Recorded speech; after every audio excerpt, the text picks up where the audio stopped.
Do you get people in your board meetings that you run also confess to not knowing enough about finance? I think the other thing to watch for on a balance sheet as well is intangible assets. Do you need to do cash flow forecasting or even cash flow statements? Because a lot of businesses don't. To know your numbers for your business. And there must be loads of business people around the country that have never quite got their head around the difference between markup and margin.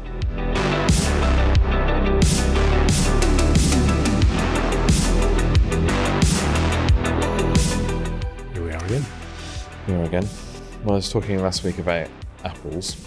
Got me thinking about cider. Oh yeah. Got me thinking about brewing. What's cider? Brewed any? I've had a few months not brewing. I've been busy. Been doing stuff. But I would want to get back into it. It's getting close to September. Is that peak? Is there an optimal brewing time? Well, it depends what you're brewing. Yeah. Good point. So the Belgians used to brew in the warmer weather a beer called Saison, which is brewed quite high temperature, high 20s. And you get a lot of what they call esters in the beer, which are kind of clove and banana type flavours. And then they used to drink it just after harvest, the year after. So it was the farmers used to, or the farm workers used to drink it. Whereas something like a Pilsner or any lager, you're supposed to brew that quite cold, 12 degrees maybe, 13 degrees.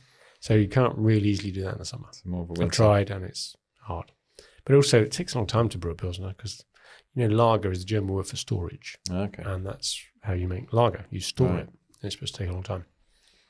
So yeah, you brew different beers different times of year. But cider, I made cider before. That's a great September activity.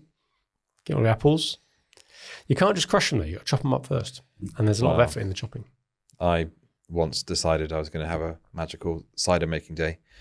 Magical? When I had visions, it was almost like Famous Five-esque type of thing. Children outside were all using a cider press and, I've got a cider press if you want to borrow one. Joyfully, larking Tell you what you do with your around. apples. You were talking last week about your apples. Borrow the press and just make apple juice. Apple juice. It tastes fantastic compared to the stuff you get at shops. I might do actually. Yeah, because you can't eat all those apples, right? Apples come out your ears. But yeah, how did your cider making So go? what happened? We've got everyone outside. It was all beautiful, and after the first kind of crushing and releasing of sugar into the atmosphere, the wasps came. The wasps descended. Yeah.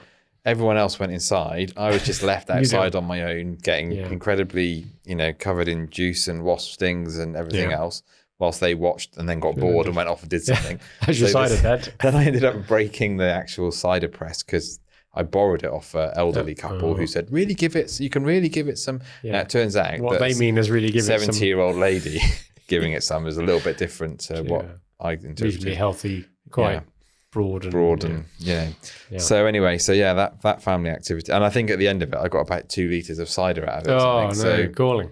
So I you got to make enough that it's worthwhile. Could have just gone and bought a bottle of White Lightning. It's not the same. Okay, next time you gather some apples up, keep them to one side. I'll come around with the press and we'll spend an hour or two and the kids will just love the apple juice. Save some for yourself, make cider. Easy peasy. I'll give you a little fermentation bucket and some yeast. That's all you need. Perfect. There we go. You have to bottle it yourself. Famous Five. Right, I don't know how we got onto that, but I'm now thirsty. We'll have to do a podcast first and then I go and get a drink.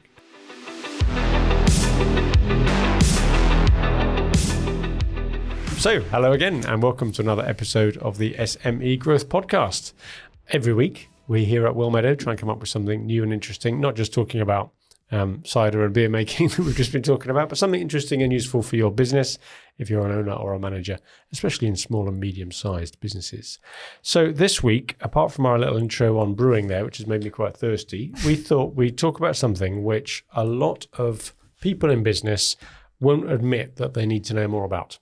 A bit like that one we did a few weeks ago on MBOs and corporate finance. Yeah. Another one of those sort of things. But this one is even more common as an area that people say they should know more about. And it's just the basics of finance. Yeah. It's not actually that difficult. But people put up a big thing around it and make it sound like it's difficult. So that's what we're going to talk about today. What episode does that bring us to? 134.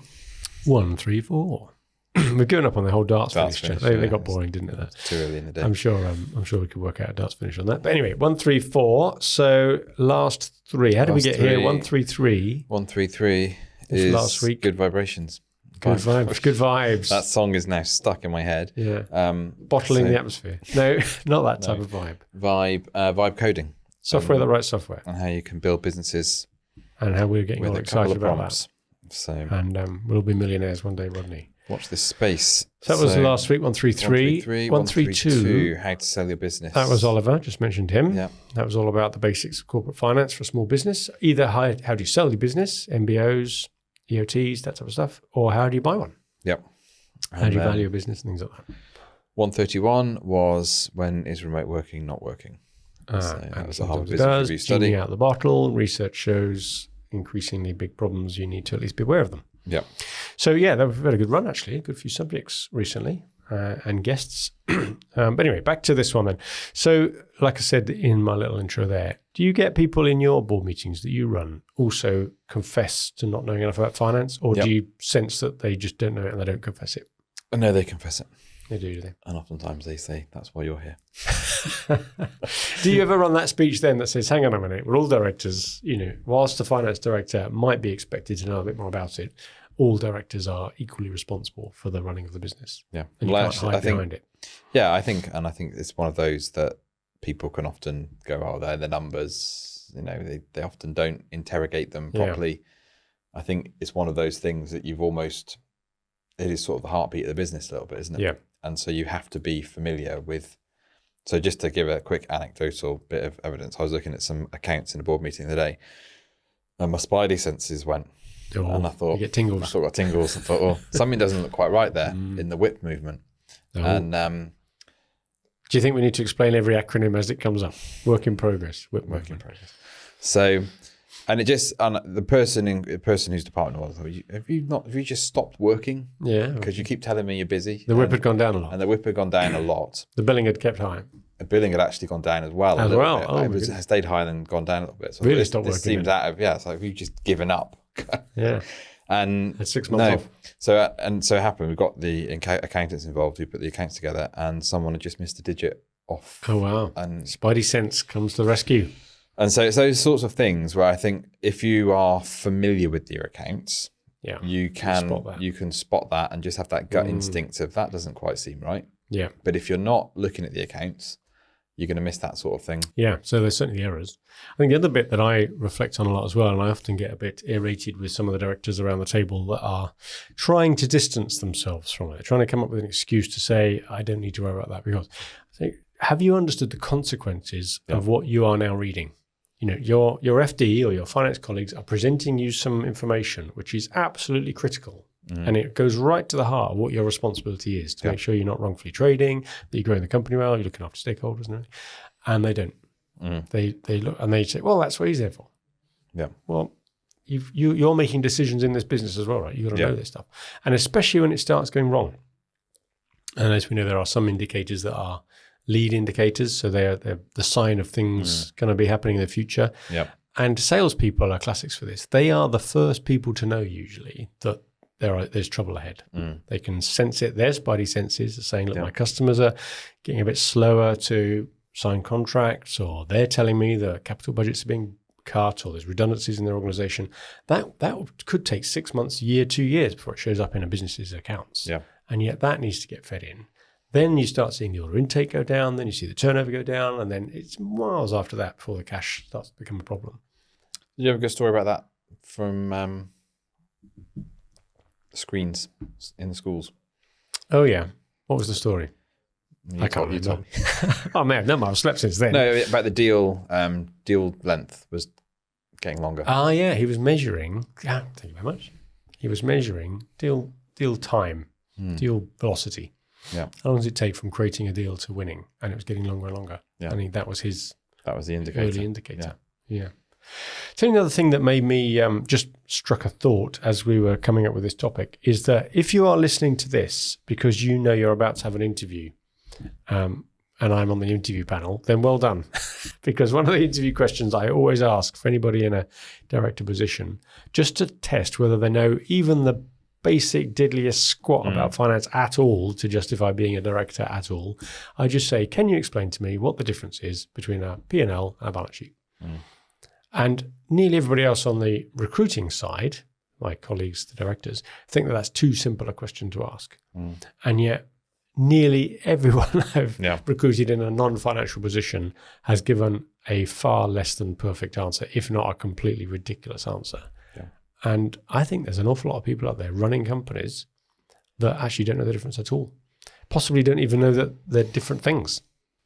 Well, I know someone who ran and sold quite a successful business, and I was having dinner at their house and we were talking about this, and he didn't have a clue. And yet it was okay. And his wife got a bit concerned. And he just said, well, I've got an FD. Why do I need to worry about it? Yeah. I just sell. Well, we could refer people back to their legal responsibilities. But okay, if maybe there are lots of examples like that, where as long as you are trusting those around you, so you don't need to know it at all. But if I were an MD, when I've been an MD, when I'm an MD, I'd like to know not just that the sales director's giving me good vibes, the finance director's giving me, and the ops director's giving me good vibes, that I know enough about their world that I can challenge that and ask, well, could it be better, or have you missed this? So just sitting in the middle saying, I know nothing about anything. Doesn't matter because everybody else does. Well, what are you there for then? Okay, so let's start with that, P&L and balance sheet. I've tried to come up with easier ways to explain this over time, and I confess to you that I've not come up with a very good one.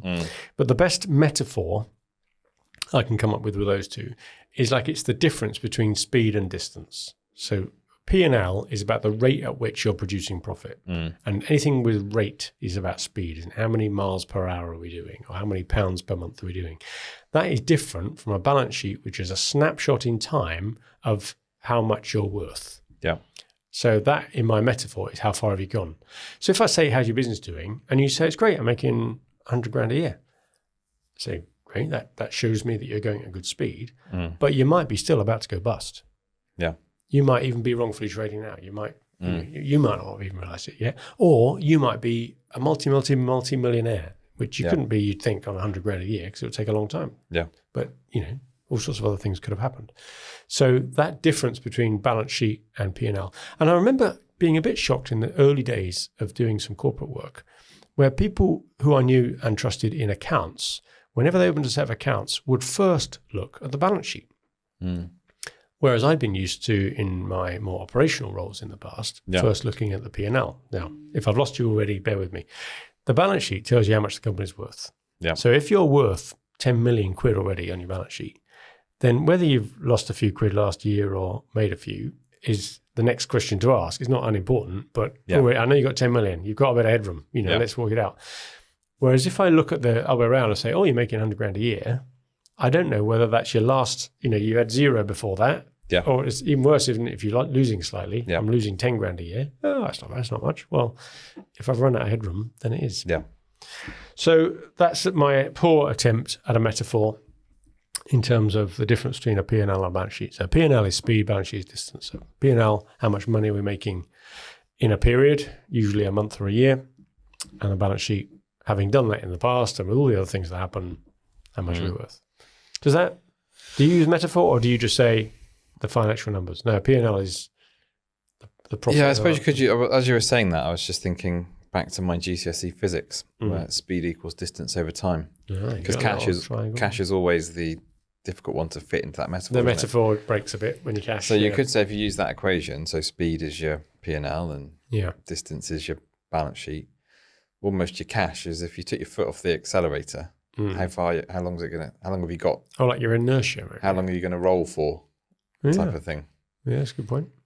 I did wonder if it was more...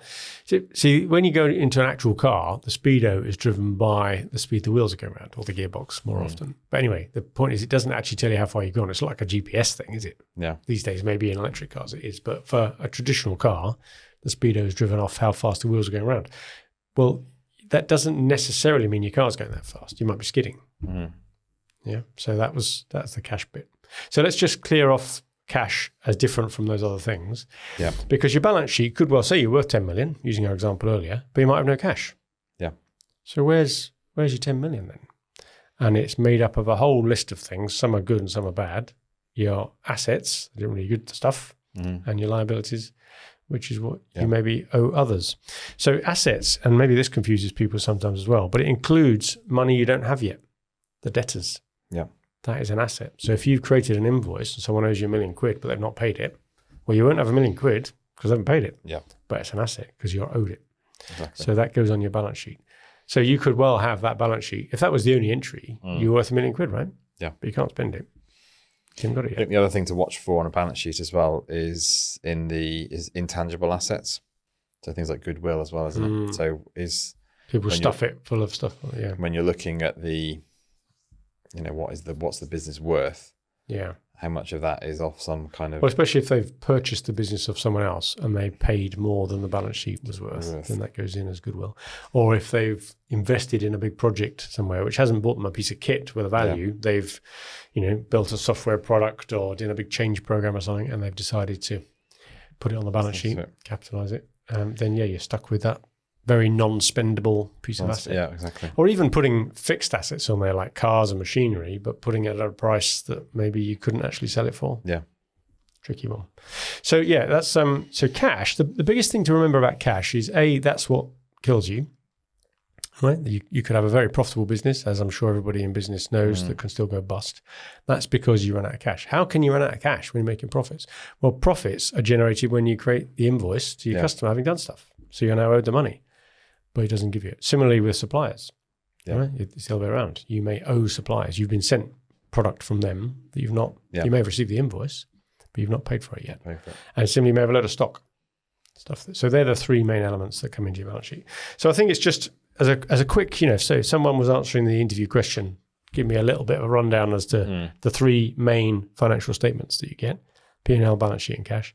P&L is period-based. How much are we making or losing in a period? Balance sheet is as a result of all that in the past, where have we got to, what are we worth, and where is all it sitting? Can I spend it or not? And the cash flow is how much of that is actually turned into cash.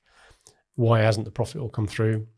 And maybe a cash flow forecast says, based on what we know already, how's that going? Are we going to run out of money next month? Are we going to run out of runway? Well, it's almost P&L is, I know you can forecast a P&L, but P&L is almost the past. It is the past. Usually. Balance sheet is today. Love it. Cash flow is the future. Could be. Well, cash flow comes in two forms, and there's the cash flow statement and the cash flow forecast, which people once again get confused about. Cash flow statement, I've heard someone call that the sources and application of funds, which gets shortened to source and apples, which is an old school thing. So thanks very much, Stuart, for giving me source and apples all those years ago. So source and apples, sources and applications, just says, hang on a minute, if I made 100 grand of profit, why isn't that in cash? Well, actually, half of it were invoices that haven't been paid yet. Another lot was increasing in stock. You've had some, dividends have been paid out. They don't appear on the P&L. Yeah. So that just explains the past. So that's the cash flow. That's the cash flow statement. The cash flow forecast is, like you said earlier, if we already know stuff that's going to happen. Yeah. Even without any more invoices, you can predict what's going to happen over the next week or two or even month, because you know when payroll is going to happen. You know when you got to pay suppliers. You know which customers you think are going to pay you. So that's your take the foot off the accelerator bit. Yeah. If I do nothing else, I can predict that there's certain things that are going to happen. Yeah. Yeah, good point then. And if you get into daily cash flow forecasting, you've got problems. You're probably in trouble. Well, it's a good question there, actually. Do you need to do cash flow forecasting or even cash flow statements? Because a lot of businesses don't. And I think that they're the ones that have got a comfortable enough margin they don't have to.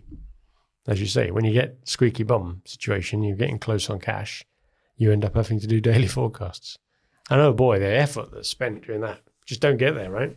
Or if you're trying to do some of the invoice discounting forecasts we've had to do. Oh, well. They were like... We could do a whole topic now on invoice discounting. Tricky. Yeah. If you're going down the invoice discounting route, you have to have a higher burden of reporting to your finance provider. And they want to know chapter and verse. I think as well, when you get to any, when you're looking at forecasting with any of these as well, so P&L, balance sheet or cash flow, you always want to say, what's the underlying assumptions behind all these numbers as well? So are we just putting numbers in, on the sales line of a P&L that are nonsensical, never going to happen? You're right. If you've been paid a deposit for a big project that's going to take a year to deliver, you cannot afford to put that deposit invoice, and it will be an invoice, but you can't put it in the P&L because it's not real. It's a down payment, right? And there's all sorts of, I suppose the P&L gets really hung up around these timing issues because let's say you pay your insurance on your buildings once a year. Well, are you going to just put that cost in the month that it happens and then have zero cost for the other 11 months? Or are you going to spread it out? Similarly, if you've received a big delivery from a supplier, but they haven't sent you the invoice yet, So do you just pretend it hasn't cost you anything? Yeah. No, really. You got to put it in there. And even if people get tied up around depreciation, back to the example of your big piece of kit that's cost you £1 million, you don't put all that £1 million in a month you received it, just because that's when you paid the cash or got the financing agreement over the line or whatever. But you're going to use that for 5 years, 10 years. Yeah. So you spread it out, and that's what depreciation does. So it reminds me of the anecdote someone gives that if a farmer doesn't manage their finances well, they are very cash rich at the end of harvest, right? Get to October and they think, oh, I've got loads of money. I've just harvested all my crops and I've sold them. I'm going to go and buy a new tractor. And then they run out of money before they collect their next harvest. So it's all about that seeing ahead. And not managing your business based on what's in the bank. Because a lot of what's in the bank isn't your money. It's deposits, it's money that you owe the government for PAYE or VAT. That's you've had to do a lot to teaching people about VAT in the past. It's a boring subject, but blinking heck, so important. Yeah, and the fact that you have to pay it, and sometimes it appears on an invoice, and you don't get to keep it. It's not your money. It's not our money. We are unpaid tax collectors for the country. Well, I think that with the VAT, when you really, so we're always big advocates of jam jar accounting. Yeah, so you better explain that. So every month, look at what your VAT liability is, put that in a separate account. Look at what your corp tax liability is, put that in a separate account. So you could say that's a very conservative, risk-averse approach, but we've seen so many horror stories where people start using VAT money to, we'll just use it to cover the salaries this month. And I'm not criticizing anyone for doing that. I'm not knocking it, because sometimes you've got to do what you've got to do, right? To make. Well, when you're back against the wall, but don't set up your business to run that. But it's very, very hard to get out of. And there was a time, and I remember when I was learning about business at uni and stuff, they would talk about capital efficiency and say that you should, if you've got any source of funding at all, including government debt, i.e. the VAT that you haven't paid yet or the PAYE, you should be absolutely milking that for the benefit of your shareholders, because that's what you're a director for. And therefore, don't go and borrow money or have money sat around not doing anything. You should go to the minimum. Well, that doesn't take into account risk and all those things. And that's where I think we've seen it, especially in small and medium-sized businesses. The hassle and extra cost. But often the benefit, so the benefit of the shareholder there, that almost is kind of implies bigger company thinking, doesn't it? But for SMEs, the shareholders are often you. So the benefit. And do you want to sleep at night? So the benefit could be get a good night's sleep, right? Mental health, don't worry. And how many times have we seen businesses where owners are just stressed out? I think that's one of the hardest bits of our job. Some of the really very awkward, sad moments we've been in with people that are just in a terrible, terrible position. Yeah. And, I guess there's lots of other professions that deal with, such difficult situations. But when someone sat there virtually in tears saying that I'm going to lose my business tomorrow, I might lose my house, I'm going to have to lay everybody off. And you can trace back as to how it's happened. They've not reacted quickly enough, or maybe they've just had some bad luck. But sailing that close to the wind, you are going to be exposed to more problems. But again, that comes back to the opening statement we're making in this episode. Know your numbers. Know your numbers. Because then you can start to adjust accordingly. Yeah. And I think do things, you almost want to do things you want to cut quickly if you need to, but almost grow or reward yourself slowly in that sense, isn't it? Because otherwise it's not being risk averse, it's just being sensible, isn't it? Yeah. And you talk about knowing your numbers. Do you not still come across businesses, not the ones that we've worked with because we wouldn't allow it, but don't even do monthly management accounts? And even if they do, they come out 6 or even 8 weeks or longer after the period that they relate to. Yeah. Because their accountants take so long to, I'm going to say close the purchase ledger if people are familiar with that, but decide that all the invoices have come in, if you like. And how can you run a business when you don't actually know how well a month did until 3 months after it's happened? Yeah. You really are relying on a whole heap of gut feel. And I do get it that in smaller, less complicated businesses, if you're a one-man band plumber, you can probably just about hold in your head the concept of who have I still got to invoice because I did that job last week.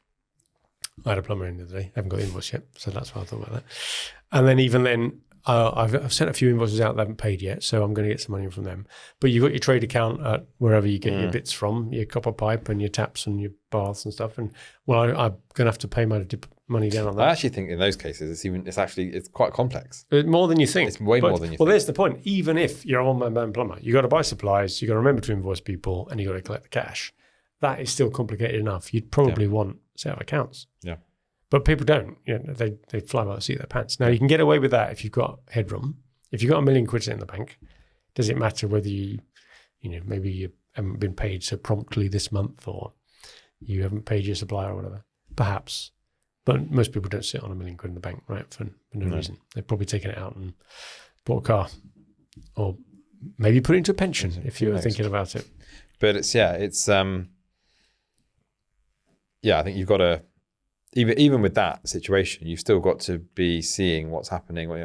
Have you got margin erosion? Are your overheads going up? You've got growth plans. Well, are they actually happening?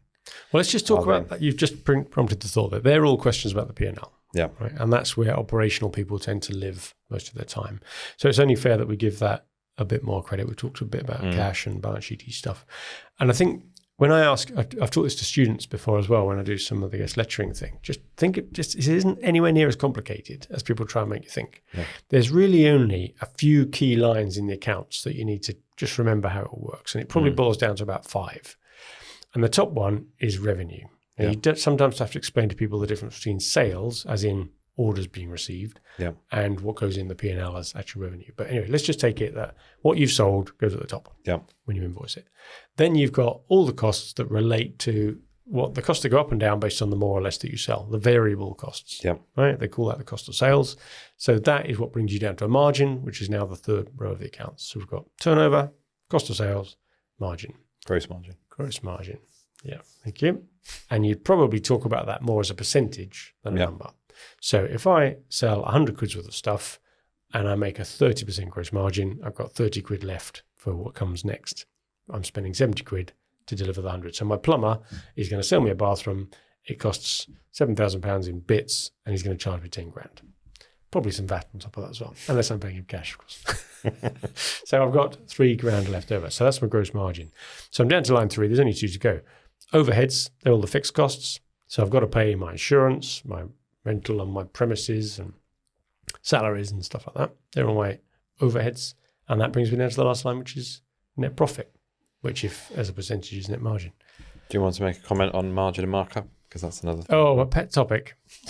I hope they're not listening. If they are listening, they'll have a wry smile. Client from 20 years ago.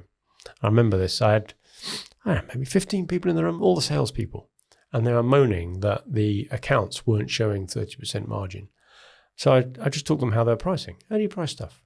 Oh, well, we had 30% onto everything. Said, whoa, hang on a minute. Yeah, hang on a minute. Basic maths. So if you had a cost of a job that you just costed up in your estimating process of 100 quid, what do you price that at? Well, it's obvious, isn't it? We want to make 30% margin, put 30% on. So this is, and you haven't got to be a brilliant mathematician to work this one out, but if you add that on, you're going to sell it 130 quid, 30% of that is your profit, 30 out of 130 is not 30%. 30 out of 100 is 30%. Yeah. 30 out of 130 is 20 whatever percent. So you can't add on. That's the markup. Yeah. You've got to divide it by 1 minus the margin. And maybe people are going to lose that. But if you want to get 30% margin, you've got to divide your costs by 0.7. Yeah. That's just learn it.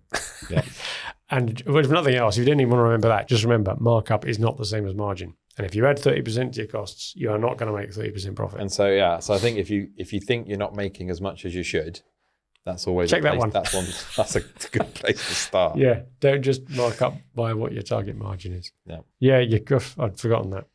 And they all changed their pricing overnight, and they all said, "Well, you can't put prices up." Well, of course, having shocked them into it, they did, and the prices stuck, and their margin went to 30%. Yeah, it was like an overnight transformation. And there must be loads of business people around the country that have never quite got their head around the difference between markup and margin. Another great interview question, if you're doing basics of, do you understand anything at all about finance? Break-even curves as well. I know break-even. I used to go somewhere where every single week they would ask me, what's our break-even this week? Yeah. And they had so many variable costs and the way they used to discount and have commission structures and things that it was a nightmare to work out. Right. But on the basic level, this is another little rule of thumb for people. Yeah. If you know your gross margin as a percentage, like we just talked about, and you know all your fixed costs, like the overhead stuff we just talked about, then you can work out your gross margin, your break-even, very, very quickly. Yeah. It's your fixed costs divided by your gross margin. Yeah. Easy. So if it costs you 100 grand a month to run your business and you're a 25% margin, you need 400k of sales to break even. And you can work that backwards to check it. 400 grand, I make 25%, that's 100. 100 is my overhead. That's it. I'm making zero profit, break even. Yeah. So that's a great little formula for people to remember. So all these little rules of thumb are nice little ways to be able to kind of look at. And I think as well, even if you're not responsible for producing the accounts, if you've got these little formulas and little things in your head as you're going into a board meeting, you can just be sanity checking this yourself and going, okay. Well, even when the accountant puts the numbers up and you get shown the balance sheet, just look at the 3 lines of stock, debtors and creditors. And the start on debtors. Yeah. Say, well, debtors have gone up a lot. Why is that? Now, they could then say, well, we did a lot of invoicing last month and that's not due yet. Oh, great. Okay. That's good. That's a good answer. Have we got any overdues? So what's our credit control like? You know, have we got any over 60 day, over 90 day? Yeah. And you're just immediately asking sensible questions. Yeah. I had an FD once when I got my first MD job. And I just started asking those sort of questions using what little knowledge I had around the right questions to ask. And the FD came up to me afterwards and said, I can see you're going to dig into this a lot more because you're asking all the right questions. So I'm going to tell you now what's been going on. I've been told I've got to squirrel away money here and pay for someone else's costs in the division over there and just fessed up. So, right, your business unit is being absolutely used as a source of funds for everybody else. And it was great. Just by asking the right questions, you gave confidence to the FD that you're not going to have the wool pulled over your eyes. Yeah. So should we just close out then? P&L, balance sheet, cash flow, what's the difference? Give me your version. How do you explain it to people? How do I explain it to people? When you're a board of directors, what's the difference between a P&L and a balance sheet? Do you use a metaphor? Do you just... No, not really. Are we making money? How much have we got before we lose it all? And are we going to go bust? And are we going to go bust next week? There you go. Well, if nothing else, if you remember that, are we making money? How much have we got? And are we going to go bust? Yeah. That's your P&L, your balance sheet. And then I would say know your numbers is another one, whatever they are. And it's going to be contextual as well for your business. Yeah, sure. But you've got to know, you've got to have a sense as to whether this is about, is this going really well or are we about, is this not making sense in terms of how we're talking about things? Is there any disconnect between we're seeing a lot of talk about sales and growth and everything, but it's just not coming through in the accounts. It's going to be next month. It's going to be next month. Are we what's happening to margins? What's happening to debtors? All that type of thing. Yeah. So know your numbers for your business. Know your numbers. Get your accounts done. Read them. Understand them. Ask clever questions and all that. And be responsible as a director. Good. Okay. Well, hopefully that's not too dry for people. I'm hoping some people might have used that as a bit of a gateway just to breaking down some of the misconceptions, or don't think of it as being more complicated than it is. It's just the basics of numbers. You probably do it at home with your household finances, or you should do. Yeah. So it's just working out what it means for your business. Good. Thanks for listening. If there's almost certainly someone either in your organization or somewhere else, that perhaps doesn't quite have the grasp of finances the way you'd like them to, maybe at least ping this episode onto them just to give them a bit of an intro. And I'm sure from here on in, they'd find other material online that they could expand their knowledge even further, or just ask ChatGPT about it. Thanks a lot for listening again, and good luck with your business.